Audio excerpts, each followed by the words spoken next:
જય શ્રી કૃષ્ણ મિત્રો, કેમ છો? મજામાં ને? આજે આપણે આખા વર્ષ માટે એકદમ ફ્રેશ તાજી રહે એવી ચટણીની રેસીપી બતાવીશ. કઈ રીતના આપણે આખા વર્ષ માટે એવો ને એવો કલર જળવાઈ રહીએ એ રીત હું તમને બતાવીશ કઈ રીતના બનાવવી. મેં 1.5 કિલો આપણે દેશી મરચું લીધું છે ને 1/2 કિલો કાશ્મીરી મરચું લીધું છે, મિક્સમાં દળાઈ લીધું છે. આ રીતના દળવાથી આપણું શાકનો કલર એકદમ મસ્ત રહે છે. આપણે બંને મિક્સ દળાવીને ખાવાથી એકદમ મસ્ત કલર રહે છે. અને આપણે આ રીતના આપણે રાખીશું તો સ્ટોરેજ કરીશું તો એકદમ આવો નાવો કલર રહેશે, તાજી હોય એવી. આખું વર્ષ માટે આવો નાવો કલર રહેશે. બધી ચટણી આપણે આમાં તપેલામાં નાખી દેશું. આ રીતના મોટું તપેલું લેવાનું છે એટલે આપણે મિક્સ કરવાની મજા આવે.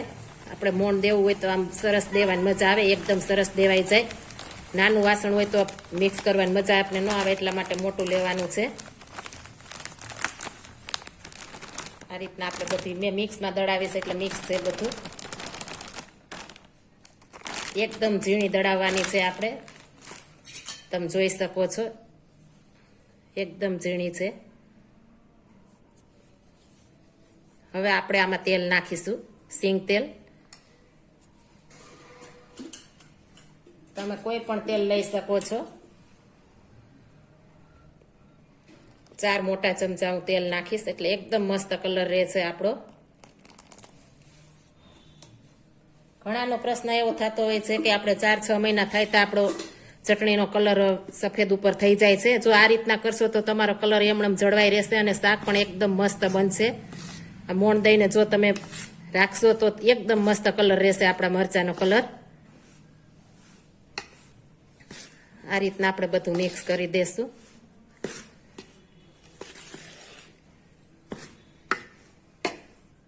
એકવાર જરૂર આ રીતના ટ્રાય મારજો, બહુ મસ્ત રહેશે. ક્યારે પણ તમારી સફેદ પણ નહીં થાય, ડાર્ક પણ નહીં પડે, એકદમ મસ્ત કલર રહેશે તમારી ચટણીનો.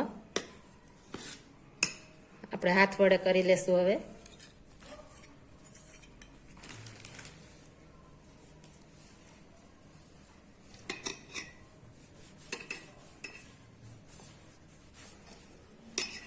તમે જોઈ શકો છો તેલ નાખ્યા પછી કેટલો કલર આપણો ફરી ગયો છે. આમાં એરંડિયું પણ તમે દઈ શકો છો, પણ સિંગ તેલ દેવાથી મસ્ત બને છે.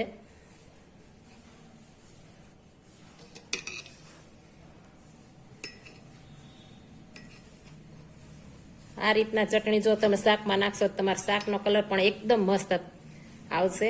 મોણ દીધા વિનાની હશે તો તમારા શાકનો કલર નહીં આવે, સફેદ ઉપર થશે ને આ એકદમ મસ્ત થશે. એક પણ ગાંઠ આપણે રહેવા દેવાના નથી. આ રીતના બધું મિક્સ કરી દેવાનું છે. તમે જોઈ શકો છો આપણો ચટણીનો કલર એકદમ મસ્ત બની ગયો છે. આપણે પેલા વ્હાઇટનેસ ઉપર હતો, પીળા ઉપર, અત્યારે એકદમ મસ્ત બની ગયો છે. પેલા આવો કલર હતો આપણે, તમે જોઈ શકો છો. મોણ નાખ્યા પછી આ રીતના થઈ ગયો છે. મેં અંદાજિત 200 ગ્રામ તેલ નાખ્યું છે મોણમાં. આ રીતના આપણે વડે એ રીતના નાખવાનું છે, છૂટું થાય તો નહીં. આ રીતના વડે ને મુઠિયા એ રીતના આપણે નાખીશું મોણ, એટલે એકદમ ચટણી આપણી મસ્ત રહેશે. હવે આપણે એને ચાળી લેશું એટલે બધામાં મોણ થઈ જાય. ક્યાંય રહી ગયું હોય તો ચાળી લેવાથી એકદમ મસ્ત આપણો થઈ જાય છે મિક્સ. હવે આપણે ચાળી લેશું. એક કાથડોટ લીધી છે મેં. હવે તેમાં આપણે આ ચાયણો રાખીશું. આ ચાળી લેવાની છે આપણે. મેંદાના લોટથી ઉપરની 1 નંબર ઓછાની લેવાની છે એટલે આને આપણે મસ્ત ચડાઈ જશે. હવે આપણે આને ચાળી લેશું. એકદમ મસ્ત રહે છે આ રીતના ચટણી આપણી. હથેળી વડે આપણે આમ ચારી લેશું એટલે બધું આપણે મોણ દીધું લશે મિક્સ થઈ જશે. આ 2 વર્ષ માટે સ્ટોરેજ કરીને રાખશો તો પણ આવો નાવો આપણો કલર જળવાઈ રહેશે. જરા પણ ડલ નહીં પડે, સફેદ પણ નહીં થાય, આ રીતના જ રહેશે.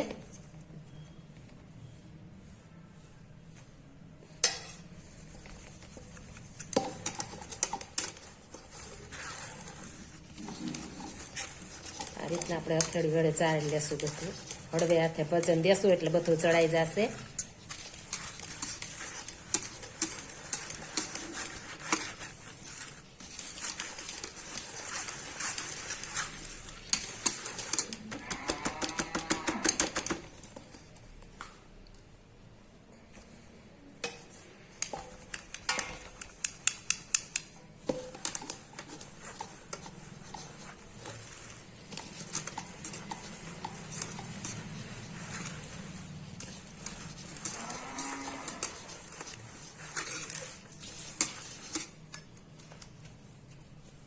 તમે જોઈ શકો છો એકદમ એક સરખું થઈ ગયું છે બધું.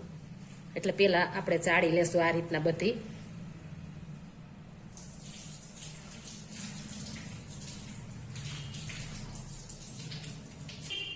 આપણી ચટણી બધી ચડાઈ ગઈ છે, તમે જોઈ શકો છો એકદમ મસ્ત કલર બની ગયો છે.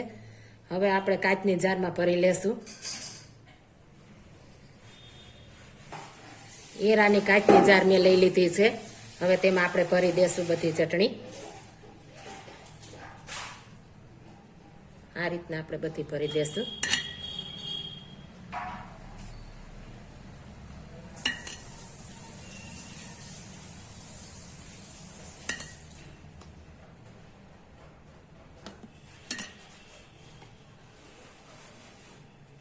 આ રીતના તમે જરૂર એકવાર ટ્રાય મારજો, બહુ મસ્ત રહેશે.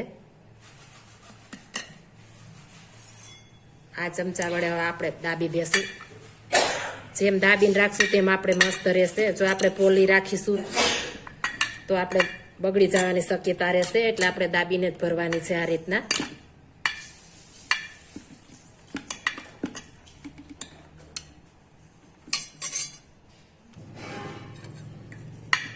આ રીતના બધી આપણે આ રીતના પ્રેશર દઈને ભરી દેવાની છે. એકદમ પ્રેશર દેવાનું છે. હાથ વડે પણ તમે દઈ શકો છો. ફરી પાછી આપણે અંદર નાખીશું.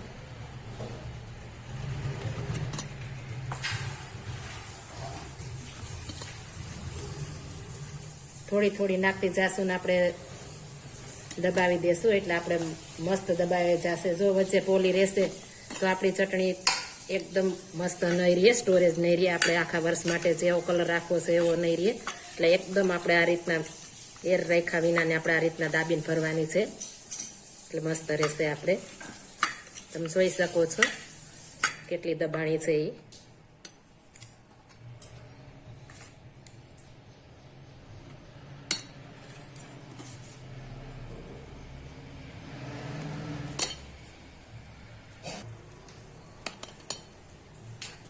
આ રીતના થોડી થોડી આપણે નાખતા જઈશું.